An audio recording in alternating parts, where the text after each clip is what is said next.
Hallelujah. बड़ी खुशी की बात है कि आपके सम्मुख आने के लिए लगातार मौका प्रदान होता चला जा रहा है। परमेश्वर का शुक्रिया अदा करते हैं कि उसने जीवित और जीतों की पृथ्वी पर रखा।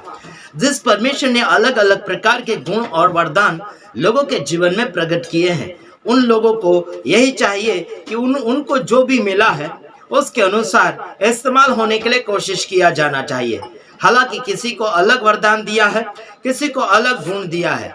हालांकि किसी और के ऊपर यानी कि जलन रखने की आवश्यकता नहीं है, बल्कि संसार भर में जलन के ऊपर जलन किया जा रहा है। किसी को परमेश्वर ने खूबसूरत बनाया और किसी को परमेश्वर ने बदसूरत बनाया, तो उसमें भी चिड़चाड़ करने की आवश्यकता नहीं है और भेदभाव करने की आवश्यकता नहीं है। मेरे भाइयों बहनों, आजकल जितने लोग सुंदर होते हैं वो बदसूरत लोगों के साथ मित्रता नहीं करते हैं, बल्कि प्रभु यीशु मसीह आपसे प्यार किया और जात और ऊंच नीच या फिर गोरा या काला देखकर नहीं, बल्कि परमेश्वर अपना बेटा और बेटी समझकर आपसे प्यार और मोहब्बत करते हैं और सबके लिए एक बलि दिया गया है जिसका नाम है यीशु मसीह, और उसी में से बहुत कुछ फायदे के ऊपर फायदा होता चला गया लोगों का।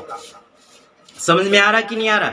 यीशु मसीह जगत में आने से इंसानों के फायदे बढ़ते चले गए, पाप से बाहर आने लगे, व्यभिचार और गुनाहों से आजाद होने लगे, जाति और भेदभावों से मुक्ति पाने लगे और अलग अलग अधर्मों से आजादी महसूस करने लगे। सत्य को जाने और सत्य उन्हें आजाद कर लिया। सत्य कौन है? यीशु मसीह। मार्ग कौन है? यीशु मसीह। जिंदगी का मार्ग कौन देता है? गूंगा परमेश्वर वह यीशु नहीं है, बहरा परमेश्वर वह यीशु नहीं है, वो अशुद्ध परमेश्वर नहीं है, बकवास करने वाला परमेश्वर नहीं है। क्या आप और मैं बकवास करने वाले बने?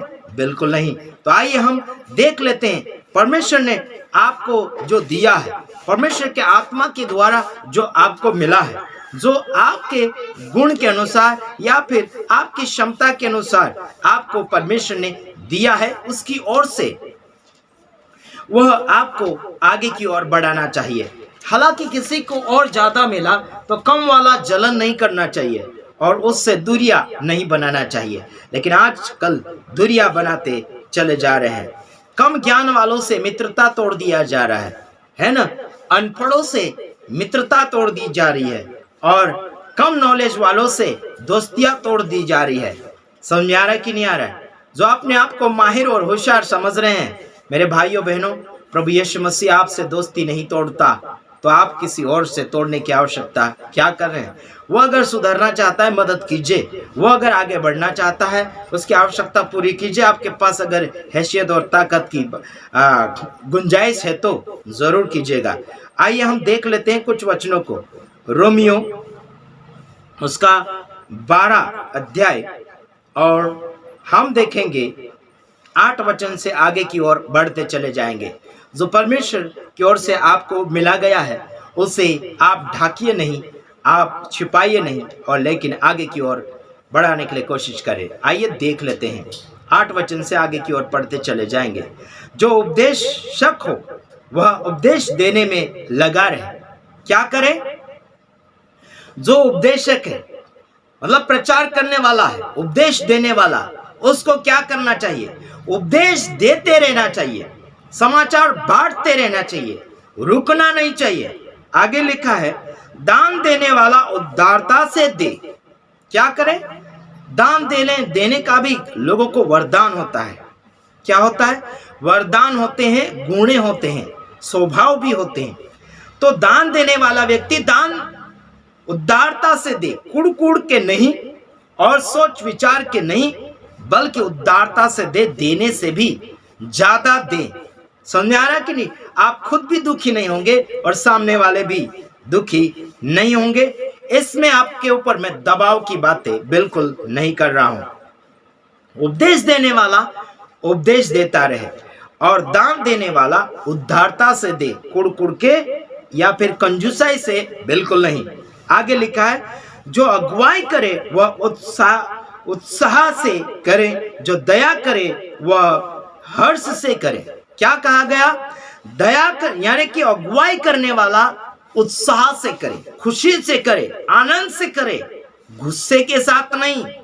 आप और मैं पब्लिक की अगुवाई कर रहे हैं, लोगों की हैंडलिंग कर रहे हैं, दुनिया को आगे बढ़ाने के लिए हम अगुवाई कर रहे हैं। क्या कर रहे हैं? अगुवाई। जो भी जितने भी यूट्यूबर प्रचारक है और चर्च में प्रचारक है और जितने भी सेवक सेविका है, क्या कर रहे हैं? अगुवाई कर रहे हैं आप। तो उत्साह से करें, गुस्से से नहीं, कुड़कुड़ के नहीं, और कुछ चाहत के लिए नहीं। उत्साह से करें और दया करें, हर्ष से करें। दया करने वाला कैसा?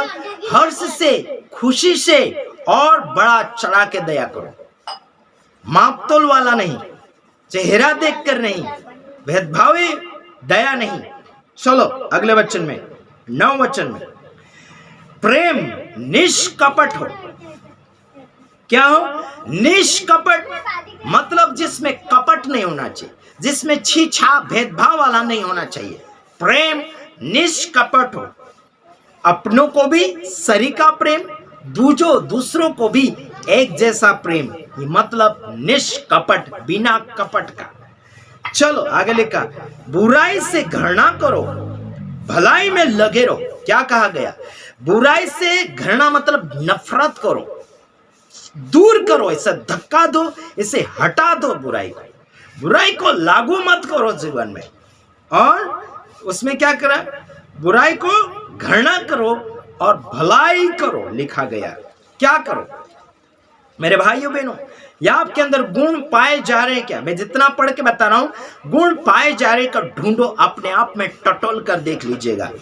आगे पढ़ता हूं 10 में, भाईचारे के प्रेम से एक दूसरे पर दया रखो।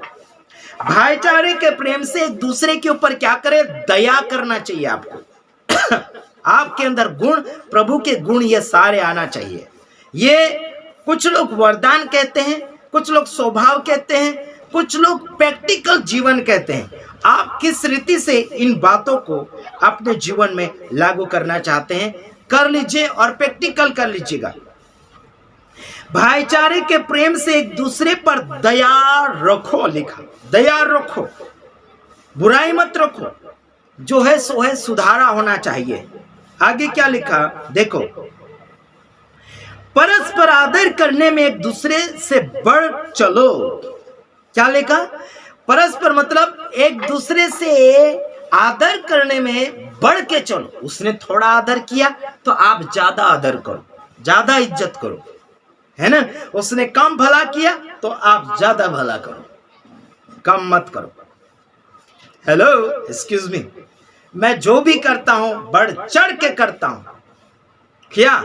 अच्छे काम, बुरे काम नहीं। बुरे कामों को घटा घटा के फेंकता हूं, काट काट के फेंकता हूं। गंदगी को निचोड़ निचोड़ के सामने लाता हूं। क्या गंदगी है, क्या सही है। आगे की ओर देखिए। हाँ, 11 वचन, प्रयत्न करने में आलसी ना हो। मतलब कोशिश करने में आलसी मत बनो। आजकल कोशिश करने में आलसी बन रहे और सुस्तीपना में चले गए। और आगे लिखा, आत्मिक उन्माद में भरे रहो, प्रभु की सेवा करते रहो। आत्मिक उन्माद मतलब उत्साह से, आग से, है ना, इच्छा से, है ना, जोश से भरे रहो। और किसकी सेवा करो? प्रभु की सेवा करो। प्रभु ने मानव सेवा किया, वो मानव सेवा में आगे बढ़ो। इंसानों को सुधारा, इंसानों को संवारा, इंसानों की गलतियों को बताया। ये है, ये सुधारा करो, ये छोड़ दो। क्या आपको समझ में आता है? क्या सोच रहे हैं आप बैठे बैठे? देखो आगे की ओर, 12 वचन, आशा में आनंदित रहो, क्लेश में स्थिर रहो, प्रार्थना में नित्य लगे रहो। आशा में क्या करें? निराश मत होना, आशा लगाए रहो और खुश रहो। हाँ, और इसमें आनंदित रहो। आगे लिखा है, आशा में आनंदित रहो, क्लेश में स्थिर रहो। क्लेश मतलब प्रॉब्लम है आपके, समस्या, विरोध हो गया, जो भी हो गया, क्लेश परेशानियां, उसमें टिके रहो, भागो मत। अरे यार, कुछ लोग तो क्लेश में, परेशानियों में आके फांसी खा लेते हैं। ये कैसा जीवन है?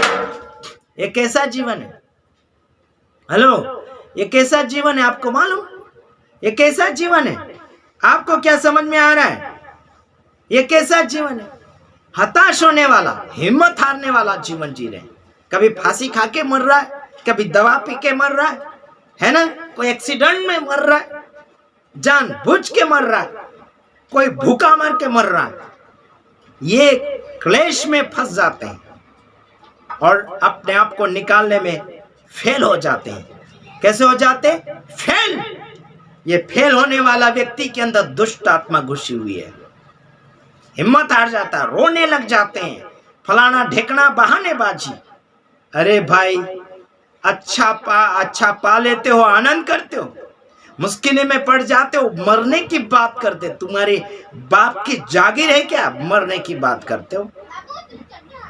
तुम्हारे बाप की जागीर है? दवा पीकर मरने की बात करते, और कुछ एक्सीडेंट में मरने की बात करते, फांसी खा के मरने की बात करते। तुम्हारे बाप की जागीर है क्या? कभी भी मर जाओ। हाँ, कभी भी मर जाओ। समझ में नहीं आता है? बात करते हो मरने की। यहां लिखा देख, प्रार्थना में नित्य लगे रहो। प्रार्थना में नित्य मतलब प्रार्थना में लगे रहो, हमेशा लगे रहो, जब मौका मिले तब। प्रार्थना का मतलब परमेश्वर से बात करना, निवेदन करना, सिफारिश करना, उससे मांगना, उससे बात करना, उसको बोलना चाहत के साथ। हाँ, चिल्लाने की बात नहीं कर रहा हूं, आत्मिकता की बातें कर रहा हूं। आगे लिखा है, आगे लिखा 13 में, पवित्र लोगों को जो कुछ अवश्य हो उसमें उनकी सहायता करो, पहुनाई करने में लगे रहो। है ना? पवित्र लोगों को जो आवश्यकता पड़ती है, सेवक सेविका जो भी है, वो पवित्र लोग कहा जाते हैं। जो ईमानदारी से चलते हैं उनको पवित्र लोग कहा जाते हैं। उनकी जरूरतें आप पूरी करो, है ना? सुनो इधर मेरे भाइयों बहनों, उनकी जरूरतें पूरी करो। उनको क्या चाहिए क्या नहीं चाहिए आप देखो और दो उनको। हाँ, आगे लिखा, और उसमें उनकी सहायता करो, पहुनाई करने में लगे रहो। पहुनाई करने में लगे रहो कहा गया। पहुनाई मतलब कोई मेहमान आता है, जो भी है आप उनको खिला सकते हो आपकी हैसियत के अनुसार। वो दो, खिलाओ या पहनाओ। समझ आ रहा है कि नहीं आ रहा? अच्छी पहुनाई करो, जैसी हैसियत है वैसी। हाँ, आगे लिखा है 14 में, अपने सताने वालों को आशीष दो, श्राप न दो। क्या करे?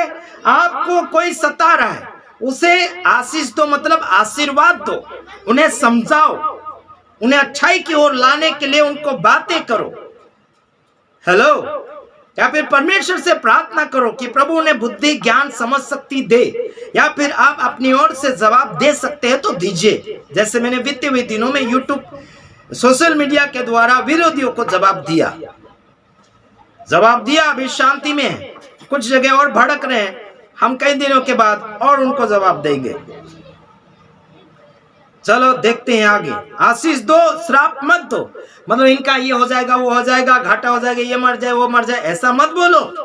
उनको सीधा मार्गदर्शन बता दो। आशीष दो मतलब आशीर्वाद दो, भला करो, उनको भलाई की ओर लेके आओ, अच्छाई की ओर लाओ। 15 में, आनंद करने वालों के साथ आनंद करो और रोने वालों के साथ रो, है ना? आगे 16 में, आपस में एक सा मन रखो, अभिमानी न हो परंतु दीनों के साथ संगति रखो, अपनी दृष्टि में बुद्धिमान न हो। क्या कहा? अपने दृष्टि में, अपने नजर में बुद्धिमान मत बन और अभिमानी मत बन, और लोगों को अपने साथ ले लो, दीनों को मतलब अच्छे लोगों को, और कमजोर है, ना समझ है, ऐसो को साथ में लो और उनको समझाओ, आगे बढ़ाओ। आगे लिखा, हाँ 17 वचन, बुराई के बदले किसी से बुराई न करो, जो बातें सब लोगों के निकट भली है उनकी चिंता किया करो। हालेलुया। बुराई के बदले बुराई नहीं करना चाहिए, लेकिन उसको सुधारना जरूर चाहिए। समझ में आ रहा है कि नहीं? जो अच्छी बात है उसको सामने लेकर आओ, बुराई कर रहा उसको सबक सिखाओ या फिर बात बता दो, ये है, ये सही है, ये गलत है। हाँ जी, आप क्या सोच रहे हैं? बुराई के बदले बुराई नहीं, मतलब उसके बदले में उसको सही जवाब देना है। समझ में आ रहा है कि नहीं आ रहा है? ओके, प्रभु आप सबको आशीषित करें। वीडियो ज्यादा लंबा हो गया तो सहन करते जाइएगा। God bless you. प्रभु आप सबको आशीषित करें। आमीन।